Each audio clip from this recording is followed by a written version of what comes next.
All right, this is going to be a quick one. Okay. I asked you what monster I could draw for Monster Monday. Right. And your first suggestion was Grover. Yeah. From Sesame Street. I love him. I love Grover. Yes. Me too. But he is a monster. I turned down your suggestion and instead decided to do something a little creepier. Okay. I still used your Sesame Street theme. Okay, yeah. And I went with these Martian Muppets that were from the old Sesame Street show. Right. I have to admit something. Yes. These things scared me. They scared me. Yes. Something weird about them. They always had that eerie Martian music. Right. When they sound effects, something. Yeah. Some sort of spacecraft landing. Right. And I thought that when I looked up images of them online for reference for this drawing, that I would be less afraid as an adult. Yeah, you would think. It only served to freak me out more because I guess I thought in my head, okay, well, it was just a couple of Muppets with puppeteers' arms up inside them. Right. But it's not. It's not. I took a look at some of the old skits. Yeah. And they come floating in with their Cthulhu tentacles dangling. Right. Some weird eldritch monsters coming down from space, and there's no arms. Yeah. There's nothing attached to them. Right. And then they start talking with their mouths as if there were a hand inside their heads. Yes. But there was no hand inside their heads. Right. It freaked me out all over again. I'm sure it did. I know how they did it. You know how they worked these puppets? Yes. I looked it up. All right. Go ahead and tell me. At least give me that much peace. Okay. They used 2 rods, and that's how they controlled it. What do you mean?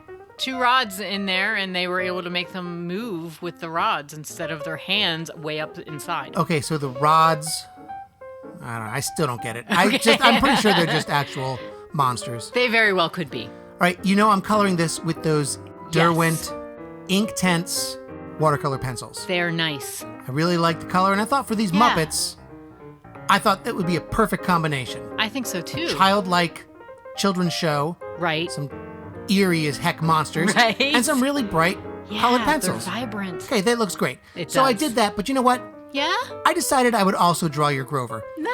It didn't take me that long. Those Martians came out bing, bang, boom. Okay. So I thought I've had a little extra time. I'm going to give you your darn Grover. Thank you. I know you like him. I do. He's one of my favorites too. Now, Yes. I did not use the colored pencils on Grover. Okay. I thought because he's so silly, Yeah. I thought at first, I'm going to do this in a really dramatic ink wash. Okay. Because it's a nice contrast between Grover's silliness and this drama I can see of a black and white ink wash. But then I realized I actually think Grover is pretty dramatic. Yeah? In a silly way. Right. I think that's his thing. You're right. And you can blame that all on Frank Oz, I think. Oh, yes. I know he's one of your heroes. Yeah.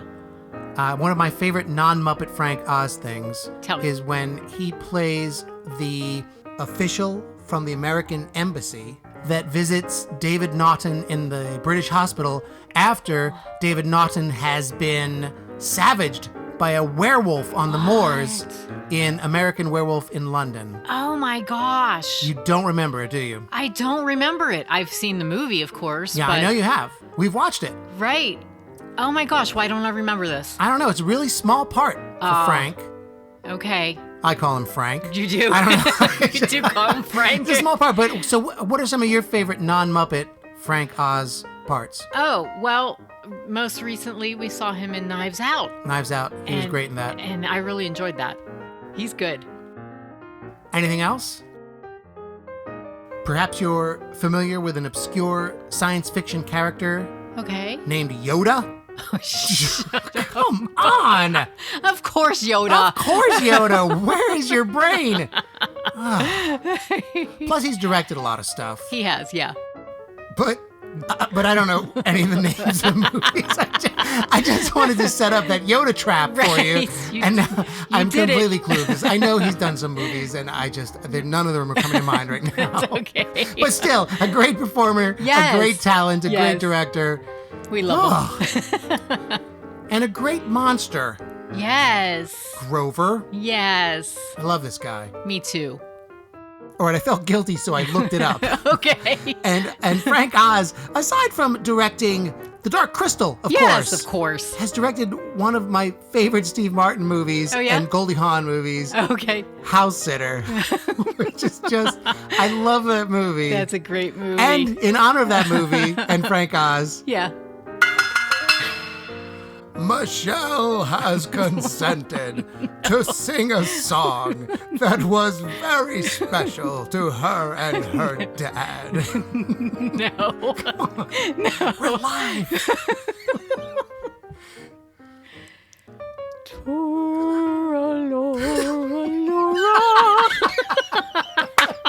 Very good.